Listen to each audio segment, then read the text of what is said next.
நல்ல நசீபை அல்லாஹ் தஆலா நம் அனைவருக்கும் தந்தல் புரிவாராக. ஆமீன்.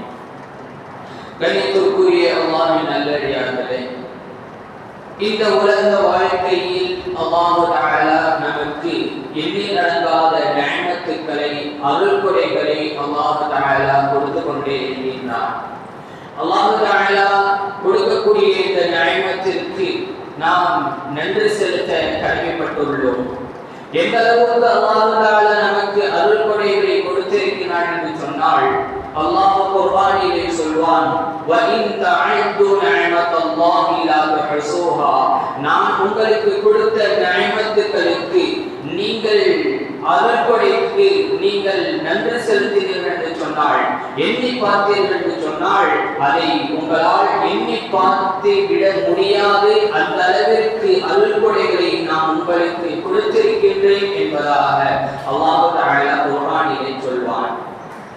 அல்லாஹ் தஆலா நமக்கு எண்ணில் அடங்காத நிஅமத்துக்களை கொடுத்திருந்தாலும் கூட, இந்த அனைத்து நிஅமத்துக்களை விட சிறந்த உயர்ந்த ஒரு நிஅமத் என்று சொன்னால், நாம் எல்லாம் முஸ்லிம்களாக பிறந்திருப்பது, சத்திய மார்க்கமான இஸ்லாத்தில் பிறந்திருப்பது இருக்கிறதே, எல்லா நிஅமத்துக்களையும் விட ஆறு உயர்ந்த நிஅமத் என்பதாக நாம் விளங்க கடமைப்பட்டிருக்கின்றோம். இஸ்லாத்தினுடைய மகிமையையும் அதனுடைய சிறப்பையும், இஸ்லாம் சொல்லியிருக்கக்கூடிய சட்ட திட்டங்களையும் நாம் அறிந்து செயல்படுவது என்பது, யாரெல்லாம் இஸ்லாத்தை ஏற்று இருக்கின்றோமோ அவர்களுக்கு இந்த செயல்பாடு கட்டாய கடமை என்பதாக நாம் விளங்கி கொள்ள வேண்டும். இஸ்லாத்தில் சொல்லப்பட்டிருக்கக்கூடிய சட்ட திட்டங்களை நாம் பின்பற்ற வேண்டும் என்று சொன்னால், அதை நாம் உள்ளத்தால் ஆழ தெரிந்து, நாம் அறிந்து, அதனுடைய மகத்துவத்தை விளங்கினால் மட்டும்தான் இஸ்லாமினுடைய ஷரியத்தினுடைய சட்ட திட்டங்களை பின்பற்றுவது, அல்லாஹ்வினுடைய கட்டளைகளை பின்பற்றுவது என்பது இலகுவான காரியமாக அமையும். அல்லாஹ் சொன்ன கட்டளைகளை தம் வாழ்க்கையை ஏற்று நடக்க வேண்டும் என்று சொன்னால், அல்லாஹ் சொன்ன குர்ஆன் சொல்லக்கூடிய விடயங்களை நாம் தெரிந்து கொள்ள வேண்டும், அதை உள்ளத்தில் பதிய வைக்க வேண்டும். பதிய வைத்தால் தான் நாம் செய்யக்கூடிய அமல்கள் என்பது இலகுவானதாக மாறும் என்பதை நாம் உணர்ந்த கடமைப்பட்டிருக்கின்றோம். கண்ணியத்திற்குரிய அல்லாஹ்வின் நல்லடியார்களே, உணர்வு பூர்வமாக ஒரு விடயத்தை தெரிந்தால்தான் அதை செய்வது என்பது இலகுவான காரியம் என்பது நடைமுறையில் ஒத்தாகக்கூடிய ஒரு செயல். இஸ்லாத்தினுடைய வாழ்வின் நடைமுறைகளை சொல்லித் தருவது என்பது மற்ற சமுதாயத்தில் இல்லை. இஸ்லாம் என்பது ஒவ்வொரு செயல்பாட்டையும் தெளிவாக சொல்லி காட்டுகிறது. ஒரு மனிதனுடைய நடைமுறை வாழ்க்கை எவ்வாறு அமைய வேண்டும், அவருடைய உணவு பழக்கங்கள் எவ்வாறு இருக்க வேண்டும், அவருடைய குணநலங்கள் எவ்வாறு இருக்க வேண்டும், அவருடைய நடை உடை பாவனைகள், அவருடைய குடும்பங்கள், அவருடைய குழந்தையை எவ்வாறு வளர்க்க வேண்டும், அவருடைய பேச்சு நடைமுறை எவ்வாறு அமைய வேண்டும், அவருடைய நடைகள் எவ்வாறு அமைய வேண்டும் என்று ஒரு மனிதனுடைய ஒவ்வொரு செயல்பாட்டிலேயும் இந்த இஸ்லாம் நடைமுறைகளை, வழிமுறைகளை சொல்லி காட்டுகிறது. இஸ்லாத்தில் சொல்லப்பட்டிருக்கக்கூடிய இந்த நடைமுறைகள் மற்ற மதத்தில் சொல்லப்படவில்லை என்பதுதான் சத்தியமான ஒரு உண்மையாக இருந்து கொண்டு இருக்கிறது. இஸ்லாம் என்பதை அனைத்து செயல்பாட்டையும் இவ்வாறு தான் செய்ய வேண்டும், நீங்கள் இவ்வாறு செய்தீர்கள் என்று சொன்னால் வெற்றி பெற்றுவீர்கள் என்று ஒவ்வொரு கோணத்தையும் தெளிவாக இஸ்லாம் பேசி காட்டுகிறது. இதுபோல தெளிவாக உணர்ச்சிகரமாக எந்த ஒரு மதத்திலும் சொல்லப்படவில்லை என்பதுதான் சத்தியமான உண்மையான விடயமாக இருந்து கொண்டிருக்கிறது என்பதை நாம் விளங்க வேண்டும். அந்த சட்ட திட்டத்திற்கு தான் ஷரியா என்பதாக பயன்படுத்துவார்கள். இஸ்லாத்தில் சொல்லப்பட்டிருக்கக்கூடிய சட்ட திட்டத்திற்கு தான் ஷரியா என்பதாக சொல்லப்படும்.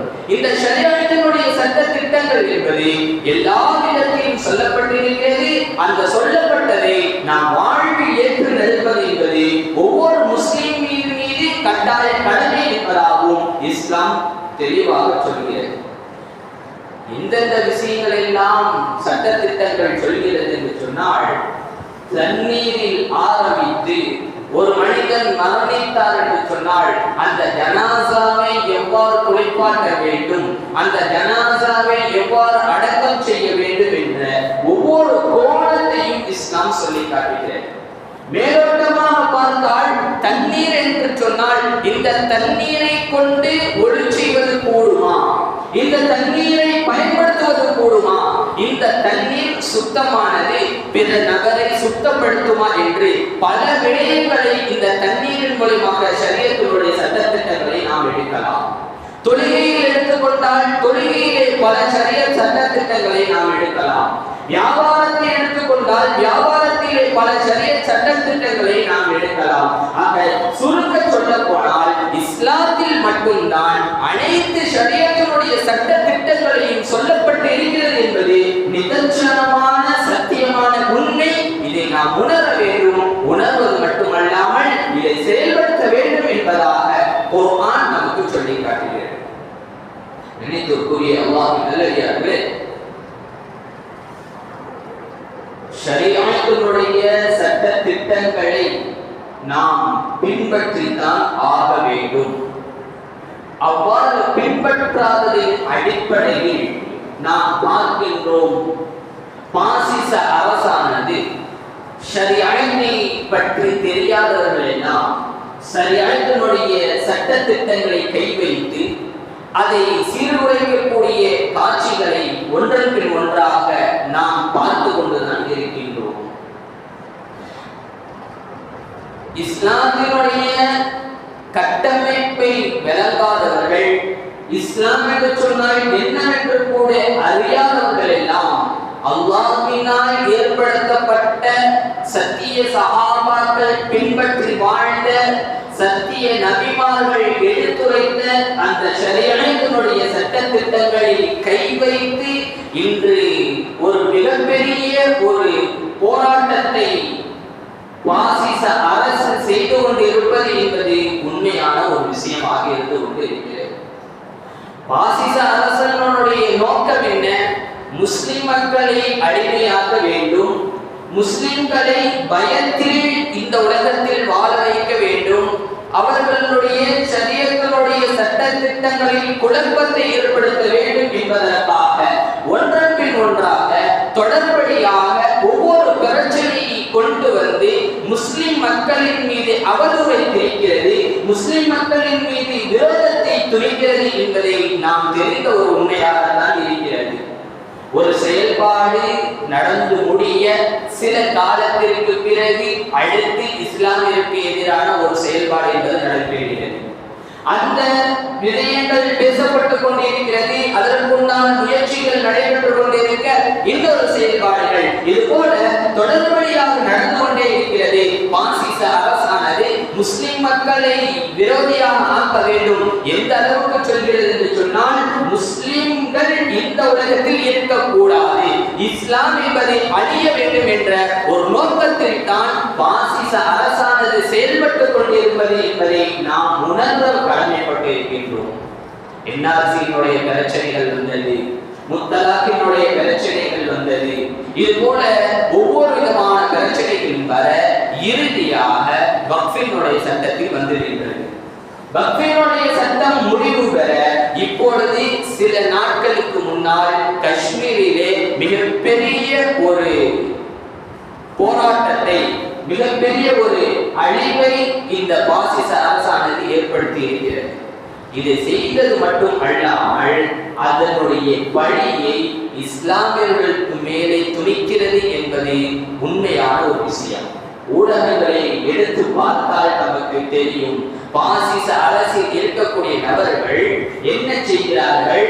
முஸ்லிம்கள் அந்த நேரத்திலே போராடினார்கள் என்று தெரிந்தும் கூட முஸ்லிம்களின் மீது அவதூறு தெரிவிக்கக்கூடிய, முஸ்லிம்களை கொச்சப்படுத்தக்கூடிய, அவர்களை கேவலப்படுத்தக்கூடிய ஒரு விடயத்தை, மூடத்தனமான ஒரு செயலை பாசிச அரசில் இருப்பவர்கள் செய்து கொண்டிருக்கிறார்கள்.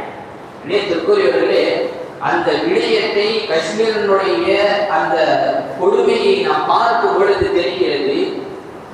யாரெல்லாம் சுற்றுலா பயணிக்காக வந்திருக்கிறார்களோ அவர்களை சுட்டு கொல்ல செய்கிறார்கள், கொள்கிறார்கள். அந்த நேரத்திலே ஒரு முஸ்லிம் அந்த மக்களை காப்பாற்றுகிறார். இது தெளிவாக தெரிகிறது. இது தெரிந்து ஊடகங்களில் வெளியே வருகிறது.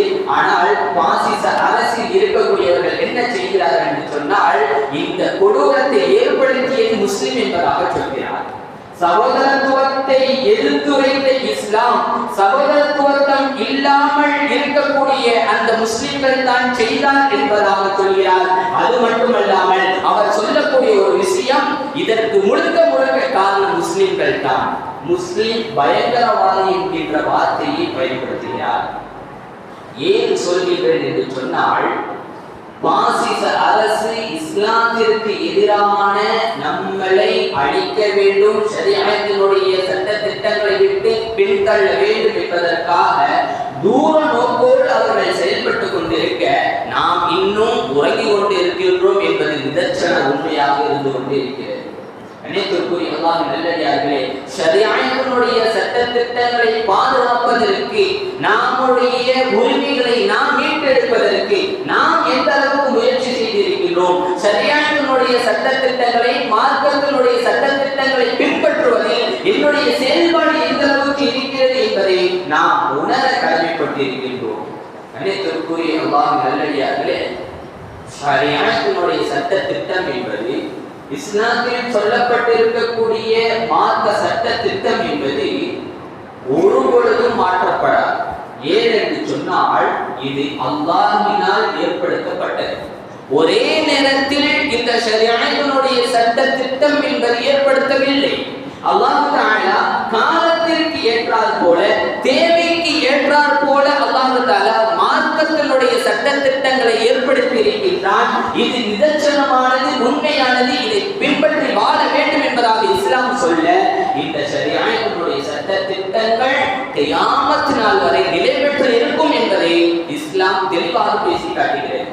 அந்த ஷரியத்தினுடைய சட்ட திட்டங்களை பின்பற்றுவதில் நாம் எந்த அளவுக்கு பேணுதல் காட்டுகின்றோம் என்பதை நாம் தம் கையை உள்ளத்தில் வைத்து யோசிக்க வேண்டும்.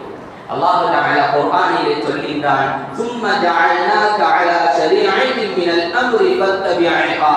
மார்க்கத்தினுடைய காரியங்களை, நேரான ஒரு பாதையை நாம் உங்களுக்கு அனுப்பி இருக்கின்றோம்.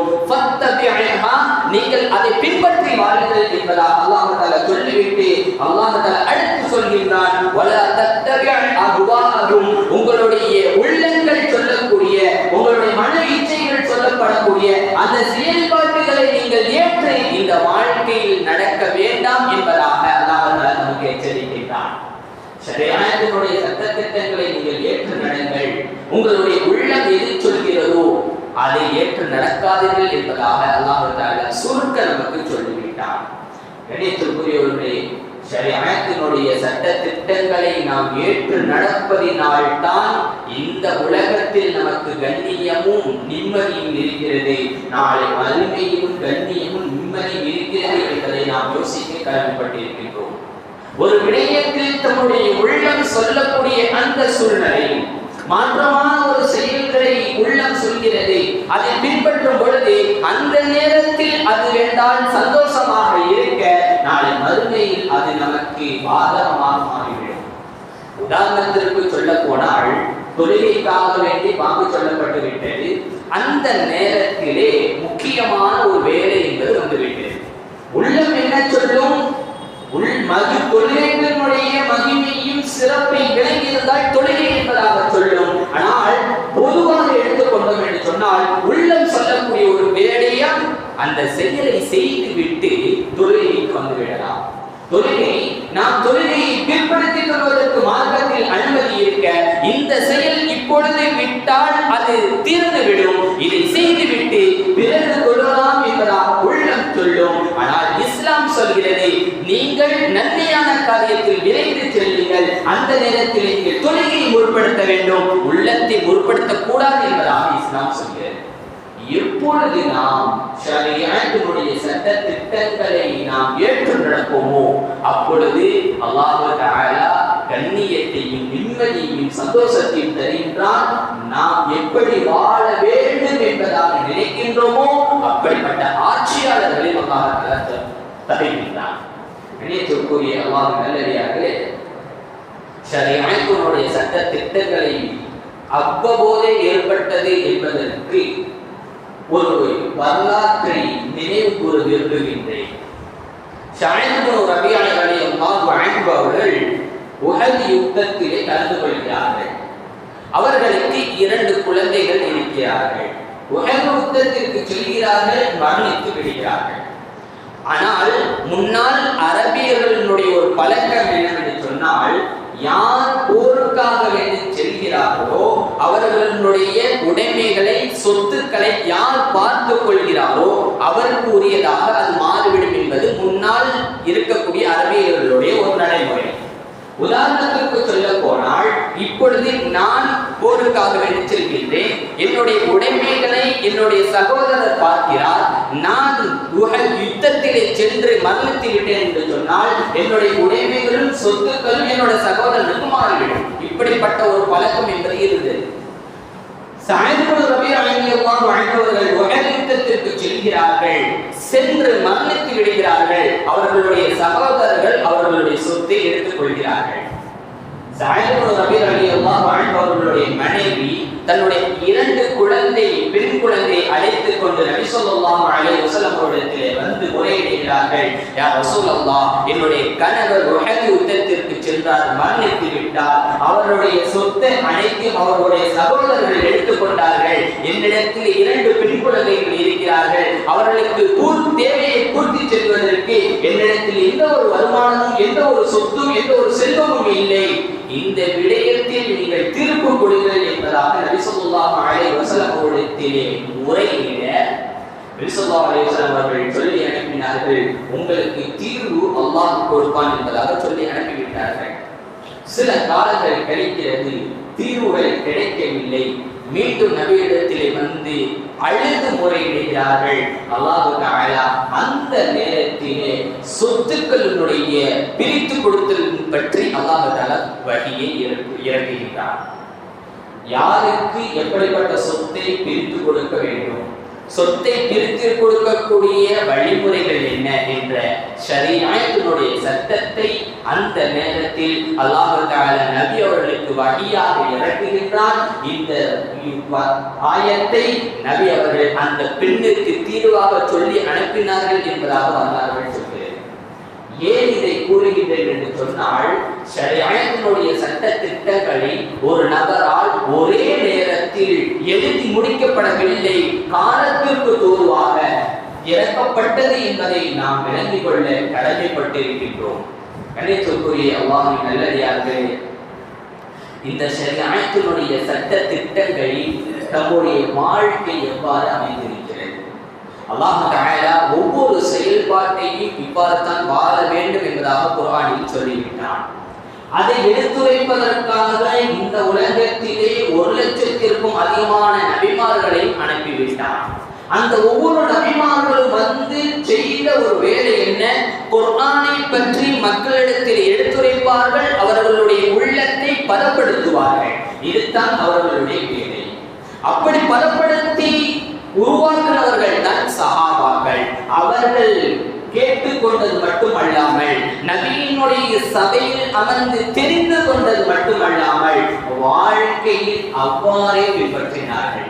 பின்பற்றினது அடிப்படையில் நபி அவர்கள் சொன்னார்கள், அஸ்ஹாபிகல் நுஜூம் ஃபபிஅய்யிஹிம் யக்ததைது வ இஹ்ததைதும், என்னுடைய தோழர்கள் இருக்கிறார்கள் வானத்தில் மின்னக்கூடிய நட்சத்திரத்தை போல, அந்த நட்சத்திரத்தில் இருக்கக்கூடிய அந்த சஹாபாக்களை ஒரே ஒரு நபரை நீங்கள் முன்னோடியாக ஆக்கி அவர்களுடைய வாழ்க்கையை நீங்கள் பின்பற்றி வாழ்ந்தால் நீங்கள் வெற்றி அடைந்து விடுவீர்கள் என்பதாக சொன்னார்கள்.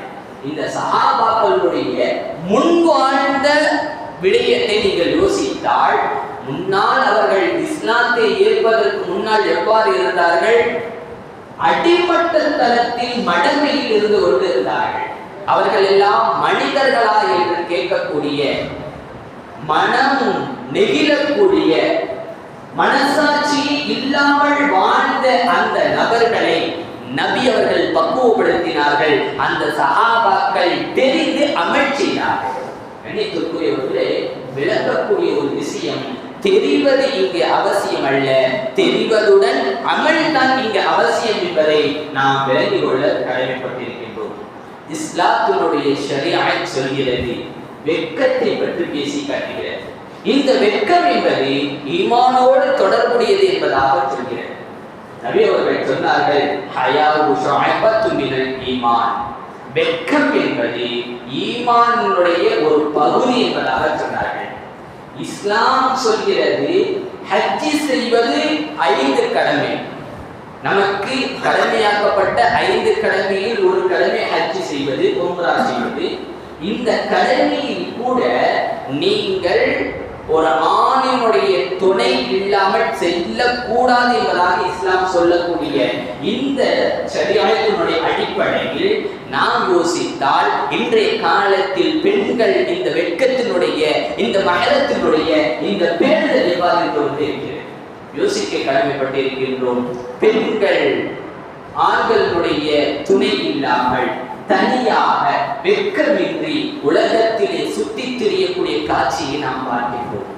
இன்னும் பார்க்கின்றோம், இருசக்கர வாகனத்திலே எந்த உறுப்பை மறைக்க வேண்டும் என்பதாக இஸ்லாம் சொல்கிறதோ, பழுதாக ஏன் இஸ்லாம் கடமையாக்கியது என்று சொன்னால், அந்நிய ஆண்களுக்கு கவர்ச்சிகரமாக இருக்கக்கூடாது, அவர்களுடைய சிந்தனையை மாற்றமாக சிந்திக்க கூடாது என்பதற்காகத்தான் இஸ்லாம் புர்காவை கடமையாக்கியது. ஆனால் அந்த புர்கா பெண்களுக்கு மத்தியில் எவ்வாறு இருக்கிறது என்பதாக யோசிக்கப்பட்டிருக்கிறோம். அதுவும் இருசக்கர வாகனத்தில் செல்லும் பொழுது மாற்றார்கள் எவ்வாறு இரு கால்களை விரித்து அமர்ந்து கொள்வார்களோ அதுபோல அமர்ந்து செல்லக்கூடிய காட்சிகளை நாம் பார்க்கின்றோம். கண்ணியத்திற்குரியவர்களை ஏன் சொல்கிறேன் என்று சொன்னால், இது எல்லாம் வெட்கம் இல்லாத தன்மை. வெட்கம் இல்லாத தன்மை உலகத்தில் எப்பொழுது பரவுமோ அப்பொழுது கியாமத் நாளினுடைய அறிகுறி ஒன்று என்பதாகவும் இஸ்லாம் சொல்லி காட்டுகிறது. நினைத்திற்குரிய அல்லாஹ்வின் நல்லடியார்களே, இஸ்லாம் சொல்கிறது, நீங்கள் வெட்கத்தோடு நடந்து கொள்ளுங்கள். அது ஆணாக இருக்கட்டும், பெண்ணாக இருக்கட்டும். வெட்கம் என்ற பண்பை நீங்கள் வாழ்வில் அமைத்துக் கொண்டால் அதுவே உங்களுக்கு வெற்றிக்கு காரணம் என்பதாக சொல்ல, அந்த வெட்கம் என்பது எந்த அளவுக்கு மோசமாக இருக்கிறது என்பதை நாம் யோசிக்க கடமைப்பட்டிருக்கின்றோம். நினைத்திற்குரிய அல்லாஹ்வின் நல்லடியார்களே, ஷரீஅத்தினுடைய சட்ட திட்டங்கள், மார்க்கத்தினுடைய சட்ட திட்டங்கள் ஒவ்வொன்றும் தம்முடைய வாழ்வை உணர்த்தக்கூடியது என்பதாக நாம் உணர்ந்தால்தான் அதை செயல்படுத்துவது இலகுவானதாக மாறிவிடும். இணைத்துக்குரியவர்களே, இன்று இஸ்லாத்தினுடைய சரீரத்தினுடைய சட்ட திட்டங்களை நாம் குறை செய்வதின் அடிப்படையில் எந்த அளவிற்கு நாம் தாழ்த்தப்பட்டிருக்கிறோம் என்று சொன்னால், வீரத்தை சொல்லி தந்த சஹாபாக்களை பின்பற்றக்கூடிய நாம் இன்று கோழையாக மாறிவிட்டோம். ஒரு எதிரி முன்னாடி நின்றாருன்னா நம்ம எதிர்த்து நிற்கக்கூடிய தைரியம் நம்ம இடத்தில் இல்லை.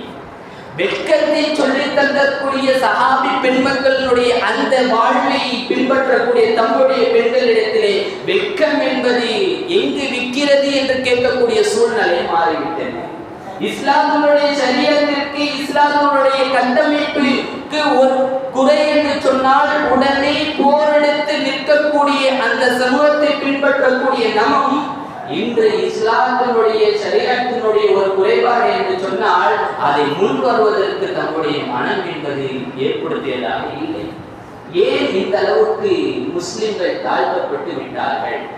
இது ஒரு புறம் இருக்க, உலகத்தினுடைய நடைமுறையில் எடுத்துக்கொண்டோம் என்று சொன்னால், அரசு அலுவலகத்திலே முஸ்லிம்கள் என்பது உள்நுழைவதே மிகப்பெரிய ஒரு சோதனையாக மாறிவிடுகிறது.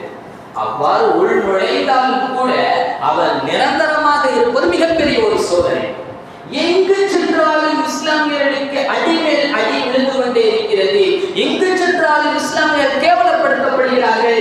எங்கு சென்றாலும் இஸ்லாம் என்ற பெயரை சொன்னால் அடிக்கிறார்கள். முஸ்லிம் என்று சொன்னாலே அவர்கள் அடித்து துன்புறுத்தப்படுகிறார்கள். ஏன் இந்த அளவுக்கு நாம் தாழ்த்தப்பட்டு விட்டோம்? இதே விஷயத்தை நாம் முன்னால் யோசித்தால் இஸ்லாமியர்கள் தான் முன்னோடி. ஆட்சியில் யோசித்து பாருங்கள். உமர் ரலியல்லாஹு அன்ஹு அவர்களுடைய ஆட்சியை போல எந்த ஒரு ஆட்சியும் இல்லை.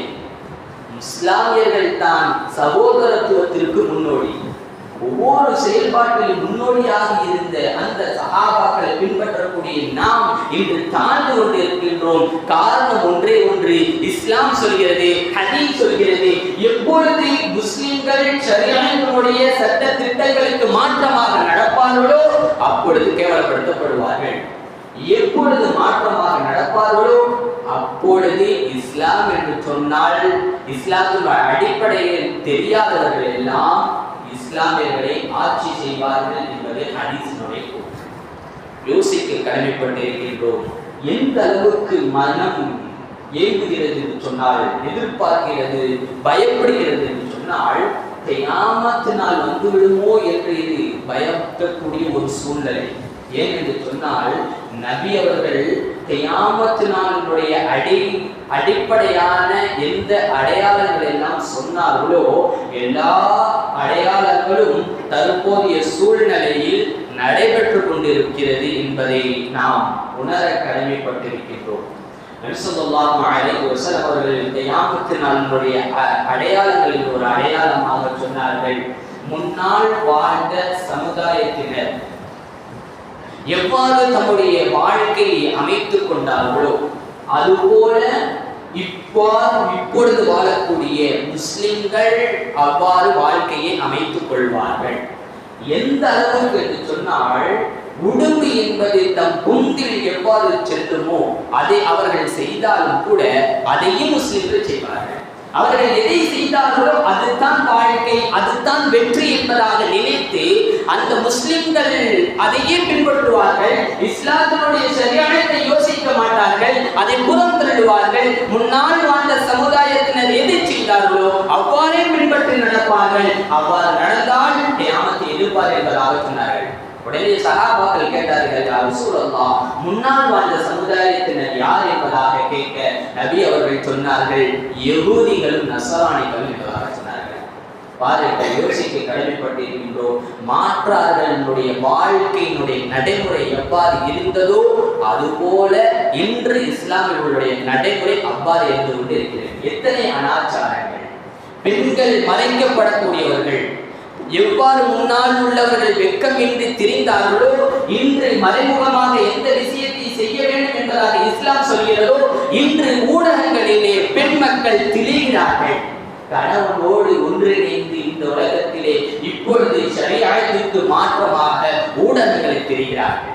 மறைமுகமாக ஒரு விஷயத்தை செய்ய வேண்டும் இஸ்லாம் சொல்கிறது, அதை அனைவரும் பார்க்க வேண்டும் என்பதாக நினைக்கிறார்கள். யோசிக்க கடமைப்பட்டிருக்கின்றோம். எப்பொழுது ஷரியத்தினுடைய சட்ட திட்டங்களை நாம் பின்பற்றவில்லையோ அப்பொழுது அநியாயங்கள் என்பது இஸ்லாத்திற்கு எதிராக நடைபெறும் என்பது சத்தியமான உண்மை. எதை வைத்து சொல்கின்றேன்? நபி ஸல்லல்லாஹு அலைஹி வஸல்லம் அவர்கள் சொன்னார்கள், ஒரு அருமையான ஒரு ஹதீஸை சொன்னார்கள், கமா தலூனு கதாலிக யுஅம்மரு அலைக்கும்.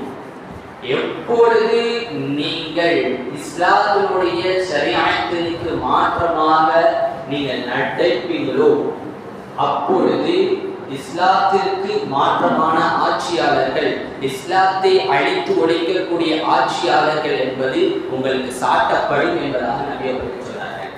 யோசிக்க வேண்டும். இஸ்லாத்தினுடைய ஷரியத்தை முழுமையாக நாம் பின்பற்றவில்லை. ஒவ்வொரு விஷயங்களும் யகூதிகளுடைய நஸரானிகளுடைய செயல்பாடுகள், பேச்சிலே, செயல்பாடுகளிலே, தங்களுடைய நடைமுறைகளிலே, உடையிலே, அதே போல திருமணத்திலே, அனைத்து விஷயங்களிலும் அவர்களுடைய செயல்பாடுகள் வந்துவிடுகிறது. இஸ்லாம் அழகாக சொல்கிறது, பிள்ளைகளுக்கு நீங்கள் சலாமை சொல்லிக் கொடுங்கள். உங்கள் வீட்டில் நுழைந்தால் சலாமை சொல்லிக் கொடுங்கள், வெளியே வந்தால் சலாமை சொல்லிக் கொடுங்கள் என்பதாக இஸ்லாம் சொல்ல, இப்பொழுது யகூதி நஸரானிகளுடைய நடைமுறை உள் நுழையும் பொழுது அந்த சலாம் சொல்லக்கூடிய பண்பு போய்விடுகிறது. இந்த குழந்தை வெளியே செல்லும் பொழுது பாய் என்று சொல்லிக்கிட்டு செல்கிறது, சியூ என்பதாக சொல்கிறது. இதற்கு என்ன அர்த்தம் என்பதாக விளங்கவில்லை. ஒவ்வொரு செயல்பாட்டிலும் பேச்சு முதல் நடைமுறை, உணவு, எல்லா விடயத்திலும் யகூதி நஸரானிகளுடைய செயல்பாடுகள் வந்துவிட்டது. இது வரும் பொழுது நம்முடைய வாழ்க்கை மாறவில்லை என்று சொன்னால் நாம் இந்த உலகத்தில் முஸ்லிமாக இருக்க முடியாது. இதுதான் நிதர்சனமான உண்மை, சுருக்கமான பயான். கணியத்திற்குரிய அல்லாஹ்வின் நல்லடியார்களே, நாம் விழித்து செயல்படக்கூடிய காலம் வந்துவிட்டது. எப்பொழுது நாம் இஸ்லாத்தினுடைய சட்ட திட்டங்களுக்கு ஏற்ப நாம் நடப்போமோ அப்பொழுது அல்லாஹ் தஆலா ஆட்சியாளர்களை மாற்றுவான், தம் வாழ்க்கையை மாற்றுவான், நம்முடைய வாழ்வை நிம்மதிகரமாக மாற்றுவான். அவ்வாறு இல்லாமல் என் மனம்தான் என்னுடைய வாழ்க்கை என்று வாழ்ந்தால் இது மட்டுமல்ல, இதற்கும் அதிகமான ஒரு விடயத்தை பாசிச அரசின் மூலமாக நாம் எதிர்பார்க்கலாம் என்பதை நாம் விளங்கி செயல்படக்கூடிய ஒரு உன்னத கட்டத்தில் நாம் இருந்து கொண்டிருக்கின்றோம். கணியத்திற்குரிய அல்லாஹ் நல்லடியார்களே, அல்லாஹ் தஆலா ஷரீஅத்தின்படி மார்க்க சட்டத்திட்டத்தின்படி முழுமையாக கடைபிடித்து வாழக்கூடிய நல்ல நசீபை அல்லாஹ் தஆலா நம் அனைவருக்கும் தந்தல் புரிவானாக. முஸ்லிம் மக்களுக்கு கண்ணியத்தை அல்லாஹ் தஆலா தந்தல் புரிவானாக.